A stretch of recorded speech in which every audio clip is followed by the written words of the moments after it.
আসসালামু আলাইকুম, সবাই কেমন আছেন? আলহামদুলিল্লাহ, আমি ভালো আছি। আজকে একটু বিকেলে বের হলাম ঘুরতে। যখনই বের হই তখনই বৃষ্টি শুরু হয়ে যায়। যাক, আজকে বিকেলটা ভালোই কাটলো। যাওয়ার আগে রান্না করে গেলাম। কি রান্না করলাম চলেন দেখি। এই তো চলে এসেছি আমার রান্নাঘরে। যেখানেই যাই রান্না তো করতেই হবে। আজকে মুরগি রান্না করব, ঢ্যাঁড়স ভাজি করব। আম কেটে নিয়েছি, আম দিয়ে দিচ্ছি ডালের মধ্যে। আজকে আম দিয়ে ডাল রান্না করব। আম দিয়ে ডাল খেতে কিন্তু দারুণ লাগে। আরও যেই গরম পড়েছে, ডালের জন্য পেঁয়াজ আর রসুন বাগার দিয়ে নিচ্ছি। আর দিয়ে দিচ্ছি পাঁচফোড়ন। এই পাঁচফোড়ন দিলে ডালটা খেতে আরও ভালো লাগে, খুবই টেস্ট লাগে।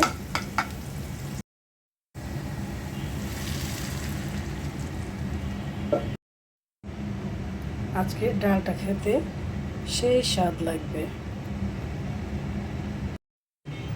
এখন ঢ্যাঁড়সটা ভেজে নেব।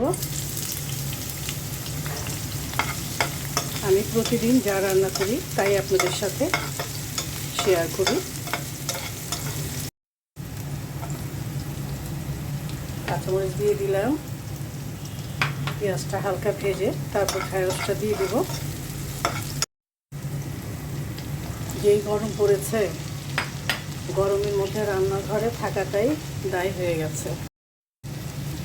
ঢ্যাঁড়স ভাজিতে আমি কোনো পানি দিলাম না, তেলের মধ্যেই ভাজা ভাজা করব। আমের ডালটা একটু ঘন করেই করলাম, খেতে ভালো লাগবে। এখন মুরগিটা রান্না করব। পাতিলায় তেল দিয়ে দিচ্ছি, পেঁয়াজ কুচি দিয়ে দিচ্ছি,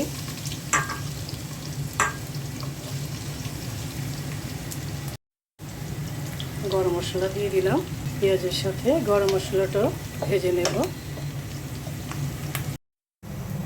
এখন মুরগির মধ্যে আদা রসুনের পেস্ট দিয়ে দিচ্ছি। দিয়ে দিচ্ছি ধনিয়া ফাঁকি, জিরে ফাঁকি,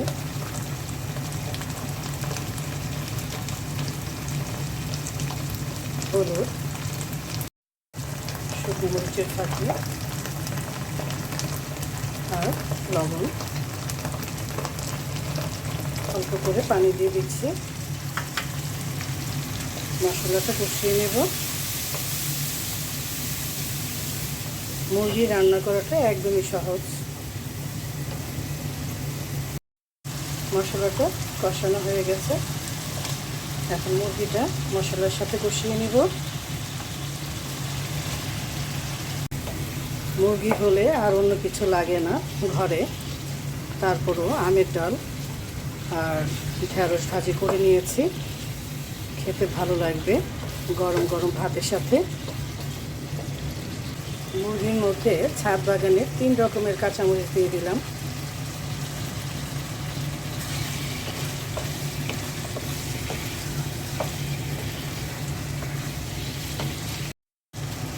আজকে আমি একটা ফার্মি মুরগি রান্না করছি, তাই ভালো করে মুরগিটা কষিয়ে কষিয়ে রান্না করতে হবে। যত কষাবো টেস্টটা তত ভালো হবে। মুরগির মধ্যে টমেটো সসও দিয়ে দিলাম যেন খেতে আরও টেস্ট হয়।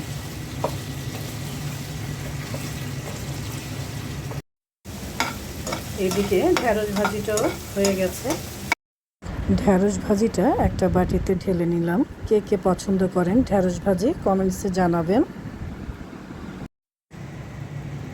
দেখি মুরগির তরকারির কি অবস্থা। মুরগির তরকারিটাও হয়ে গেছে।